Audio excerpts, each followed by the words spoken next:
বন্ধুরা, আমি একটা ডিম, কাঁচকলা, আলু দিয়ে একটা জিনিস বানাচ্ছি। পেঁয়াজ কেটে নিয়েছি, লঙ্কা কুচিয়ে নিয়েছি, ঝোল মাছের ঝোলে আলু কেটে নিয়েছি। এই দেখুন, ডিমটা ঘষে নিয়েছি, আলু নিয়েছি, কাঁচকলা, পেঁয়াজ, কাঁচা লঙ্কা, ঝোলের আলু।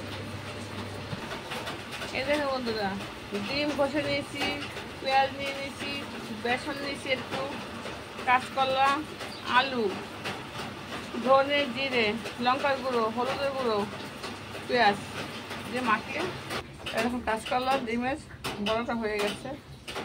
এবারে তেলটা বসিয়ে দিয়েছি, জিরা বসিয়ে দিয়েছি, জিরা ফোড়ন দিয়ে পেঁয়াজটা আলুটা দিয়ে দিয়েছি। এরকম আলুটা ঝোলটা বসিয়ে দিয়েছি, একটু লঙ্কার গুঁড়ো দেবো।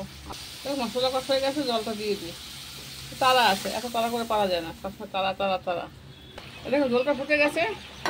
এবার আমার ওই কাঁচকলা ডিমের বড়াগুলো ছেড়ে দিলাম, দিয়ে নামিয়ে দেবো।